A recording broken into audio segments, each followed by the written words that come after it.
Chapter 9 specific standards for bond investment continued. तो इस chapter में हम क्राइटेरिया नंबर 3, 4 और 5 की बात करेंगे। Criteria 3 provisions of the issue. तो प्रोविजंस में क्या आता है? प्रोविजंस मतलब जो बॉन्ड्स हैं उनके क्या कैरेक्टरिस्टिक्स हैं और क्या कंडीशंस हैं जो इंटरेस्ट पेमेंट को अफेक्ट करेंगी और मैच्योरिटी से क्या फ़र्क पड़ता है बॉन्ड की उसके प्राइस पर। और जो बातें बॉन्ड इंडेंचर होता है जो उसमें होती हैं वो सब बातें इसमें आएंगी प्रोविजन ऑफ इशू में। और हाँ, क्या सीनियोरिटी है बॉन्ड्स की, मॉर्गेज वाले हैं, डिबेंचर हैं, क्या है, ये सब बातें भी प्रोविजंस ऑफ द इशू में आएंगी। तो जो न्यूयॉर्क स्टैट्यूट है वो जैसे कि हमने पहले भी बात की थी, सिर्फ मॉर्गेज सिक्योर्ड बॉन्ड अलाउ करता है पब्लिक यूटिलिटी ग्रुप में से। डिबेंचर अलाउड नहीं होते। डिबेंचर रेलवेज के अलाउड है लेकिन पब्लिक यूटिलिटीज के अलाउड नहीं है। लेकिन ऑथर इस बात को फेवर नहीं करते। ऑथर बोलते हैं अनसिक्योर्ड बॉन्ड इशू किसी भी ग्रुप के ऐसे ही बेफालतू में रिजेक्ट करने सही तरीका नहीं है। चाहे कितने ही लियन हो कंपनी के, कोई फर्क नहीं पड़ता। डिबेंचर भी एक तरह का लियन होता है ना, अनसिक्योर्ड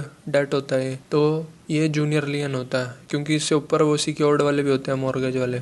फिर ऑथर बोलते हैं कि जो इन्वेस्टर होते हैं ना वो बहुत ज़्यादा इंपॉर्टेंस अटैच करते हैं मैच्योरिटी डेट के साथ, कि जो शॉर्ट मैच्योरिटी है वो ज़्यादा एडवांटेजियस होती है लोगों के लिए क्योंकि वो ज़्यादा सेफ है, क्योंकि आपकी मैच्योरिटी पास ही आने वाली है। लॉन्ग मैच्योरिटी को ज़्यादा रिस्की माना जाता है। लेकिन ऑथर इस बात को गलत सोच बोलते हैं। वो इसलिए क्योंकि अगर शॉर्ट मैच्योरिटी है कंपनी की तो फिर उसे रीफाइनेंसिंग भी करनी पड़ेगी, या तो उस कंपनी के पास अच्छा खासा कैश होना चाहिए उसकी रीपेमेंट करने के लिए, शॉर्ट मैच्योरिटी जो फटाफट से आने वाली है ऑब्लिगेशन कंपनी के ऊपर, या फिर अच्छी खासी अर्निंग पावर और फाइनेंशियल पोजीशन स्ट्रांग होनी चाहिए ताकि वो नए बॉन्ड्स इशू कर सके और फंड्स रेज कर सके। तो कुछ कंपनीज क्या करती हैं, शॉर्ट मैच्योरिटी वाले बॉन्ड इशू करती हैं क्योंकि उनकी इतनी अच्छी क्रेडिट रेटिंग नहीं होती कि वो लॉन्ग टर्म वाले बॉन्ड इशू कर सकें। तो ऐसी कंपनी ज़्यादातर इन्वेस्टर के लिए ट्रबल ही बनती हैं बाद में। फिर ऑथर कुछ एग्जाम्पल्स डिस्कस करते हैं जिनमें शॉर्ट और लॉन्ग मैच्योरिटी सेम इशू की बात होएगी। तो जैसे कि 1932 में फर्स्ट फाइव्स जिनकी मैच्योरिटी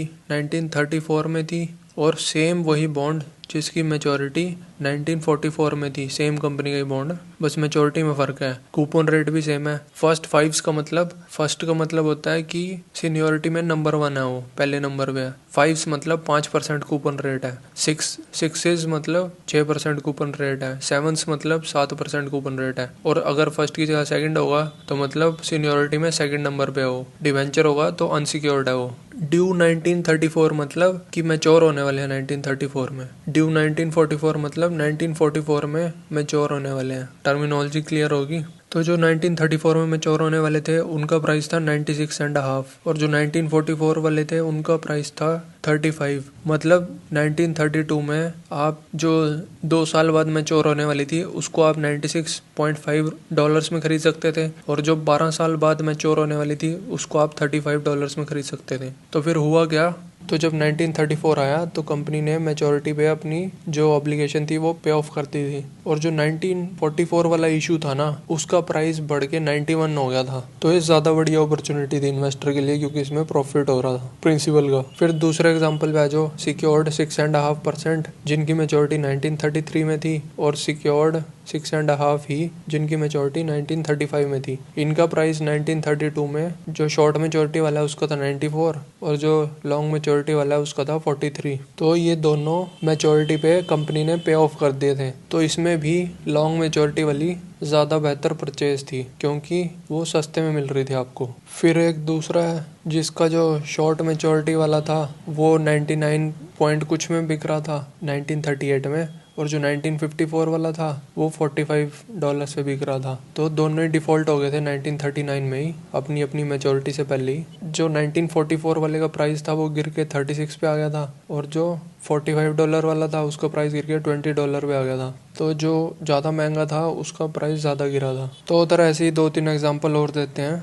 लेकिन ऑथर ये भी बोलते हैं कि इसका मतलब ये नहीं है कि आप लॉन्ग मैच्योरिटी वाले बॉन्ड ऐसे ही खरीद लो कि वो सस्ते मिल रहे हैं। सेफ्टी देखने बहुत ज़रूरी है। सेफ्टी के स्टैंडर्ड अगर सेटिस्फाई नहीं कर रही कंपनी तो कोई फ़ायदा नहीं है फिर खरीदने का। इस क्राइटेरिया में इतना ही। Criteria 4 record of interest and dividend payments. तो न्यूयॉर्क स्टैट्यूट क्या बोलता है कि जो स्टेट के बॉन्ड्स होते हैं वो पिछले 10 साल में एक भी साल डिफ़ॉल्ट नहीं होने चाहिए, और म्यूनिसिपैलिटी के पिछले 25 साल में एक भी बार डिफ़ॉल्ट नहीं होने चाहिए, रेल रोड के पिछले 6 साल और पब्लिक यूटिलिटीज़ के 8 साल पिछले। लेकिन ऑथर बोलते हैं कि मान लो कोई नई म्यूनिसिपैलिटी बनी है तो क्या वो 25 साल इंतज़ार करेगी? और ऐसे ही जो स्टेट वगैरह हैं वो भी क्या 10 साल इंतज़ार करेंगे? तो मतलब आप ये ना कहना चाह रहे हो कि उनको फाइनेंसिंग ही नहीं मिलनी चाहिए, या फिर जो पास्ट में डिफ़ॉल्ट करके हैं 25 साल के रिकॉर्ड में, 10 साल के रिकॉर्ड में, तो क्या उन्हें फिर फाइनेंसिंग ही नहीं मिलनी चाहिए? तो ऑथर बोलते हैं कि ये बहुत ही स्ट्रिंजेंट रूल लगाया हुआ है इन्होंने। तो इसका क्या हल है? इसका एक हल तो यह है कि हाई कूपन रेट ले लो, लेकिन फिर आपको प्रिंसिपल लॉस की भी रिस्क है। तो ऑथर बोलते हैं ये सही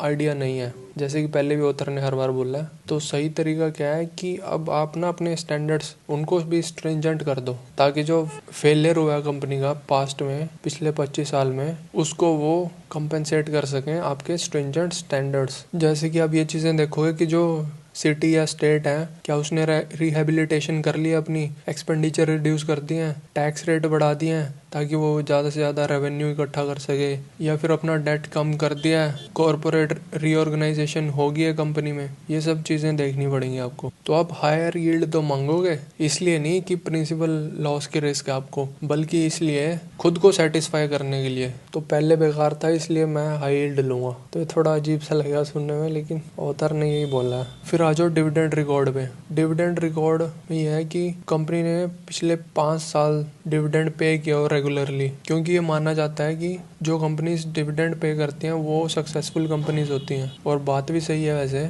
कि कंपनी के पास पैसा है तभी तो डिविडेंड पे कर रही है। तो अगर कंपनी के पास पैसा है, सक्सेसफुल है, तो वो बॉन्ड इन्वेस्टमेंट भी अच्छी होगी उसकी, ये सोच है। लेकिन ऑथर बोलते हैं कि कंपनी डिविडेंड पेमेंट कर रही है रेगुलरली, इससे सिर्फ ये पता चलता है कि कंपनी की फाइनेंशियल स्ट्रेंथ अच्छी खासी है। लेकिन बॉन्ड होल्डर्स को तो इसका कोई डायरेक्ट फायदा नहीं है, बल्कि नुकसान ही है कि कंपनी के resources common stock holder use कर रहे हैं। जो कंपनी का कैश है वो स्टॉक होल्डर्स को पे हो रहा है। तो अगर फ्यूचर में कोई दिक्कत आ गई कंपनी में, तो बॉन्ड होल्डर्स के लिए तो वो कैश बचा ही नहीं ना, क्योंकि वो तो साथ साथ पे हो रहा था उनको भी। कंपनी की जो इनकम स्टेटमेंट बैलेंस शीट है ना, उससे भी ये बात पता चल सकती है कि कंपनी साउंड है। जरूरी थोड़ी है उसे डिविडेंड पे करना है, उसके पास पैसा है डिविडेंड पे करने का, लेकिन वो नहीं कर रही, तो ये ज्यादा बेहतर बात है उससे कि वो पे कर रही है। डिविडेंड पेइंग कंपनी में ये एडवांटेज हो सकती है बस आपको कि जब वो कैंसिल करेगी ना डिविडेंड, तो आपको पता चल जाएगा कि हाँ फ्यूचर में कुछ परफॉर्मेंस में दिक्कत आने वाली है, तभी डिविडेंड कैंसिल करती हैं कंपनीज। लेकिन फिर इसमें यह भी दिक्कत है कि कुछ कंपनीज चाहे बेकार परफॉर्म करने लग गई हों,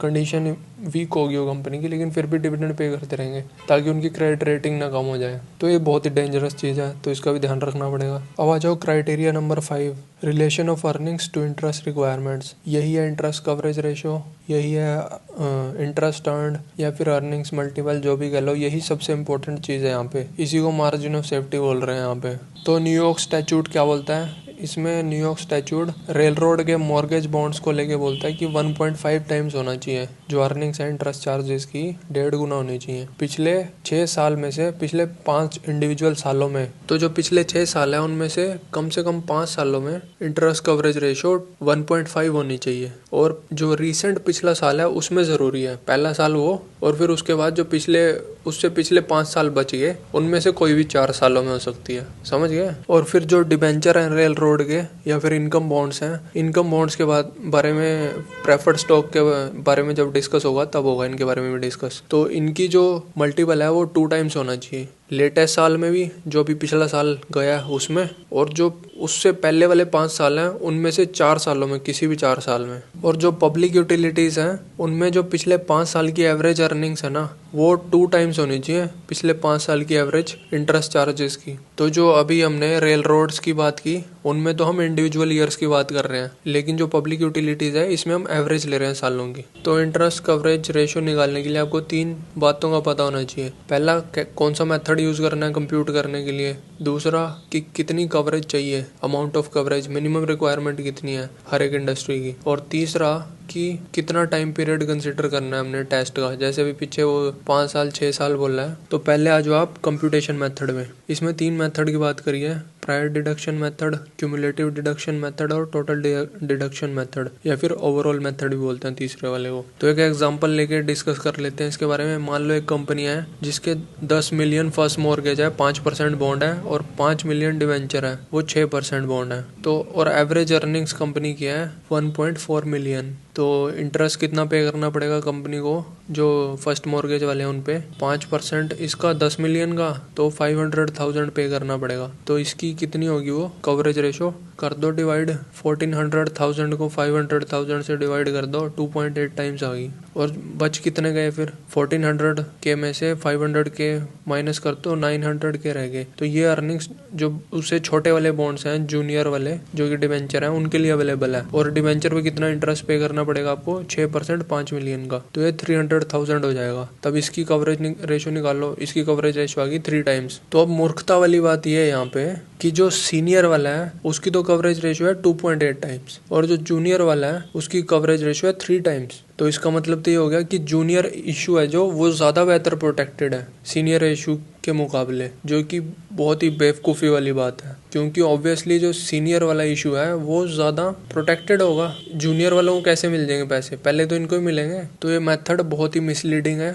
और ये यूजलेस मेथड है। लेकिन पुराने ज़माने में बहुत सारी कंपनीज ये यूज़ किया करती थी और बेवकूफ़ बनाया करती थी इन्वेस्टर्स का, और इन्वेस्टर्स में भी दिमाग नहीं था। क्वान्टिटेटिव तो देख लेंगे चीज़ें नंबर, लेकिन उसकी क्वालिटेटिव वो भी तो देखो ना क्या है। बिगर पिक्चर भूल जाते हैं लोग और कैलकुलेशन में इतने घुस जाते हैं कि ये आ रही है वैल्यू, वो आ रही है, और ये भूल जाते हैं कि क्या ये वैल्यू आ रही है जो वो सेंसिबल है भी कि नहीं। फिर आ जाओ क्यूमुलेटिव डिडक्शन मेथड में। क्यूमुलेटिव डिडक्शन मेथड में क्या करते हैं, जैसे जो फर्स्ट मॉर्गेज वाले हैं उनका तो वही रहेगा सेम, उनसे सुपीरियर तो कोई है ही नहीं, ठीक है। तो इंटरेस्ट चार्जेस 500,000 ही होंगे और अर्निंग्स है 1400,000, तो 2.8 टाइम्स ही आएगी इनकी। फिर आ जाओ आप डिवेंचर्स पे। तो डिवेंचर्स के लिए आपको पहले वो भी तो पे करना पड़ेगा ना फर्स्ट मॉर्गेज वालों के लिए, तो 800,000 हो गए टोटल इंटरेस्ट चार्जेस, और अर्निंग्स कितनी है 1400,000। तो डिवाइड कर दो 1400K को 800K से, 1.75 टाइम्स आ जाएगी। तो ये फिर भी उससे बेहतर मेथड है। लेकिन ऑथर बोलते हैं कि हमें ओवरऑल मेथड या टोटल डिडक्शंस मेथड यूज करना चाहिए। मतलब कि चाहे आप सीनियर खरीद रहे हो चाहे आप जूनियर इशू खरीद रहे हो, टोटल डेट्स की सेफ्टी होनी चाहिए। तो इसमें हम फर्स्ट 5 के लिए भी और डिवेंचर के लिए भी टोटल इंटरेस्ट चार्जेस कंसिडर करेंगे दोनों के लिए, और अर्निंग्स तो 1400 के हैं, तो फिर इसमें कवरेज रेशो दोनों के लिए 1.75 टाइम्स होगी। क्योंकि अगर जूनियर लियन डिफॉल्ट हो गया तो फिर उसका असर फ्यूचर में जो सीनियर वाला है उस पर भी पड़ेगा। अगर आप सीनियर इशू भी खरीद रहे हो, ये फर्स्ट मॉर्गेज वाला भी अगर आप खरीद रहे हो, तब भी आप यही वाला मेथड यूज करो, जूनियर और सीनियर दोनों के इंटरेस्ट चार्जेस ऐड करो, फिर रेशो निकालो। और फिर अगर आप अपना इंटरेस्ट एक्सपेंस कंसिडर करें सिर्फ, अगर उसकी ज्यादा आ रही है तो वो ठीक है, अच्छी बात है, एडेड एडवांटेज हो गया वो, लेकिन वो रूल मत यूज करो। टोटल के लिए रूल और ये एडेड एडवांटेज है, हाँ अच्छी बात है। तो अब आ जाओ दूसरे पॉइंट पे, अमाउंट ऑफ कवरेज रिक्वायर्ड। तो पब्लिक यूटिलिटीज के लिए मल्टीपल चाहिए 1.75, रेल रोड्स के लिए 2 टाइम्स, इंडस्ट्रियल्स के लिए 3 टाइम्स। ये ऑथर ने अपने एक्सपीरियंस से और पास्ट रिकॉर्ड देख के इन इंडस्ट्रीज में कंपनीज के जो सक्सेसफुल रही हैं डिप्रेशन में भी, उस हिसाब से ये रूल बताया है कि मिनिमम कवरेज रेशो इतनी इतनी होनी चाहिए इन इंडस्ट्रीज की। तो फिर अब पीरियड रिक्वायर्ड फॉर टेस्ट। तो न्यूयॉर्क स्टैट्यूट ने तो 5 साल का पीरियड बताया था। यूटिलिटीज के लिए एवरेज लेनी है, रेल रोड के लिए इंडिपेंडेंट लेना है, और जो इमीडिएटली प्रीसीडिंग ईयर है उसमें तो होना ही चाहिए। लेकिन ऑथर बोलते हैं कि 7 साल का स्टैंडर्ड ज़्यादा बेहतर है 5 साल से, लेकिन हम इसे कम या बढ़ा भी सकते हैं अकॉर्डिंगली पास्ट देख के। जैसे मान लो आज आप 1940 में बैठे हुए हैं, तो आप अगर पिछले 7 साल का लेंगे तो आप 1933 तक का लेना पड़ेगा आपको, 1933 से 1939 का। तो 1933 में तो डिप्रेशन हुआ था, तो फिर आपको वो एक्सक्लूड करना पड़ेगा। पिछले 6 साल से भी काम चल जाएगा, तो आप पिछले 6 साल का लो, वो रहने दो, वो एबनॉर्मल था एक तरह से। लेकिन अगर आप 1934 या 1935 में बैठे हुए हैं, तब पिछले 7 साल का काम नहीं आएगा, क्योंकि पिछले 7 साल में से 3 साल तो डिप्रेशन ही चला था। तो इसमें आपको 10 से 12 साल लेने पड़ेंगे, वो अनयूजुअल चीज भी एवरेज आउट हो जाए। तो इसमें 2 तरीके हैं कि या तो आप डिप्रेशन में जो अर्निंग्स है उनकी एक्चुअल नेगेटिव वैल्यूज ले लो,